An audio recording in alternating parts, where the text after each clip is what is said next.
એક બહુ જ સરસ અને વર્ણનાત્મક કિસ્સો છે. હજારો વર્ષ પહેલાંની વાત છે, જેમાં એક ખ્રિસ્તી પાદરી જુરૈજ, આજે જેને આપણે જ્યોર્જ કહીએ છીએ, તેની વાત છે. જુરૈજ એ ક્લાસિકલ નેમ છે. આ ખ્રિસ્તી પાદરીએ જૂના પાદરીઓના રિવાજ પ્રમાણે પોતાની જાતને દુનિયાથી અલગ કરી નાખી હતી અને અલ્લાહ સુબ્હાનહુ વ તઆલાની ઇબાદતમાં હંમેશા તલ્લીન રહેતો હતો. એ જમાનામાં આ પાદરીઓ દુનિયાના આનંદ પ્રમોદથી દૂર રહી ખરાબમાં ખરાબ કપડાં પહેરતા હતા અને પોતાની જાતને દુનિયાથી કાપી નાખતા હતા. હવે બન્યું એવું કે તેની વૃદ્ધ માને પોતાના ઘરના કામ માટે તેની મદદની જરૂર પડી. તેથી તેણી આ મઠમાં આવી, પણ તેણી અંદર પ્રવેશ કરી શકી નહીં, કારણ કે જૂના જમાનામાં તેથી તેણી મઠમાં આવી પણ તે અંદર પ્રવેશ કરી શકી, કારણ કે એ જમાનામાં મહિલાઓને ધાર્મિક સ્થળોમાં જવાની મનાઈ હતી. તેથી તેણીએ બહારથી પોતાના દીકરાને બૂમ પાડીને કહ્યું, જ્યોર્જ, મને તારી મદદની જરૂર છે. એ સમયે જ્યોર્જ ઇબાદતમાં વ્યસ્ત હતો.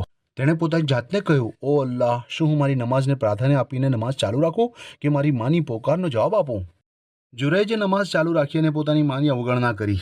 બીજા દિવસે ફરીથી એની માં આવી, પણ જુરૈજ નમાઝમાં હતો. જુરૈજે કહ્યું, શું મારે નમાઝ પર મારી માને પ્રાથમિકતા આપવી જોઈએ? હું તો ઇબાદતને પ્રાથમિકતા આપીશ. એ વિચાર્યું, નમાઝમાં પવિત્રતા અને ભલાઈ છે, એટલે તેણે નમાઝને પ્રાથમિકતા આપી અને પોતાની માની અવગણના કરી. ત્રીજા દિવસે ફરીથી આ જ ઘટના બની. તેણે નમાઝ ચાલુ રાખી અને પોતાની માની અવગણના કરી. 3 દિવસ સુધી તેની માં તેના એકમાત્ર દીકરા પાસે મદદ માંગવા આવી, પણ તે બહાર આવ્યો નહીં. ભરાયેલી માતાએ તેના દીકરાની વિરુદ્ધમાં દુઆ કરી, અને અહીં એ જાણી લો કે પોતાની સંતાન માટે મા બાપની દુઆ તેની તરફેણમાં અથવા તો વિરુદ્ધમાં સ્વીકારવામાં આવે છે.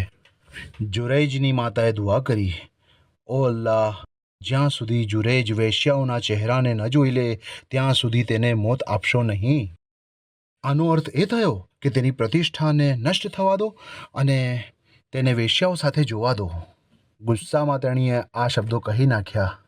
બસ એ જ સમયે અલ્લાહ અઝ્વજલે તેની દુઆને સ્વીકારી લીધી. આ વળાંક ઘટનાનું સૌંદર્ય છે અને સાથે સાથે જુરૈજની પ્રતિષ્ઠાને પણ બચાવે છે. તેથી એક વેશ્યા જુરૈજની પાસે આવી અને પોતાની જાતને તેને સોંપી દીધી, પણ જુરૈજે તેની અવગણના કરી અને તેની સામે પણ ન જોયું. પોતાની અવગણના થતાં ગુસ્સે ભરાયેલી વેશ્યાએ લોકોને કહ્યું, તમે ઈચ્છો છો કે હું જુરૈજને ફસાવીને તેને તકલીફમાં મૂકી દઉં? તેથી તેણીએ એક ષડયંત્ર રચ્યું અને એક યોજના બનાવી.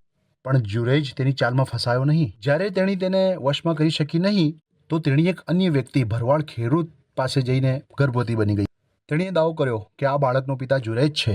નગરજનો જુરૈજ સામે રોષે ભરાયા. તેઓ જુરૈજની સામે પોતાનો રોષ ઠાલવવા માંગતા હતા અને વેશ્યાને પણ તેમણે લાલચ આપીને તેની સામે તૈયાર કરી હતી. નગરજનોની ઈચ્છા હતી કે તેની સામે કાર્યવાહી કરવામાં આવે. તેથી રોષે ભરાયેલા નગરજનો તેના મઠ પાસે ગયા અને તેના મઠને તોડી પાડ્યો. તેઓ જુરૈજને જૂતા અને પગરખાં અને લાકડીઓથી મારવા લાગ્યા. સાથે સાથે તેમણે આક્ષેપ કર્યો કે જુરૈજ, તું આવું કેવી રીતે કરી શકે? જુરૈજે તેમને કહ્યું કે મેં શું કર્યું છે? તેમણે કહ્યું કે આ વેશ્યાનો આક્ષેપ છે કે તું તેના બાળકનો પિતા છે. જુરૈજને તરત જ યાદ આવ્યું કે આ તો મારી માની દુઆ છે જે મારી આંખોની સામે થઈ રહ્યું છે. આ અનૈતિક કાર્ય માટે મારી ઉપર આક્ષેપ કરવામાં આવી રહ્યું છે. હવે તેણે નગરજનોને કહ્યું કે મને 2 રકાત નમાઝ પઢવાની પરવાનગી આપો. તેથી તેણે 2 રકાત નમાઝ પઢી અને બાળકને સંબોધીને કહ્યું, તારો પિતા કોણ છે? નવજાત શિશુ બોલ્યું હોય તેવી ઘટના માનવ ઇતિહાસમાં પહેલાં પણ બની છે. તેણે કહ્યું, મારો પિતા ભરવાડ છે. લોકોએ આ ચમત્કાર જોયું અને જુરૈજની માફી માંગી. તેમણે કહ્યું, અમે તારો મઠ ફરીથી સોના અને ચાંદીથી બાંધી આપીશું. જુરૈજે કહ્યું, ના, તેને પહેલાંની જેમ માટી અને રેતીથી બનાવી દો અને મને મારી ઇબાદત કરવા દો. અલ્લાહ અઝ્ઝવજલે તેની માની દુઆ તો સ્વીકારી લીધી, સાથે સાથે તેની પણ પ્રતિષ્ઠા બચાવી લીધી. આ રીતે બંને સફળ થયા. પણ અહીં જે વાત પર હું ભાર મૂકવા માગું છું એ પૈગંબર સાહેબ સલ્લલ્લાહુ અલૈહિ વસલ્લમની હદીસ છે. રહિમલ્લાહુ જુરૈજન લવ કાન ફકીહન લઅજાબ ઉમ્મહુ. અલ્લાહ જુરૈજ પર કૃપા કરે. કાશ કે તે ફકીહ હોત, કાશ કે તેની પાસે જ્ઞાન હોત, તો તેણે પોતાની માને જવાબ આપ્યો હોત. જો તેની પાસે જ્ઞાન હોત તો ઇબાદતમાં તલ્લીન રહેવાને બદલે તેણે પોતાની જાતને તમામ યાતનાઓમાંથી બચાવી લીધી હોત જો તેની પાસે જ્ઞાન હોત. અને હવે અહીં એ હદીસ લાગુ પડે છે, જો કે બીજી પણ આવી હદીસો છે કે એક જાણકાર વિદ્વાન નિરંતર ઉપાસકના દરજ્જા કરતાં ઘણો આગળ હોય છે.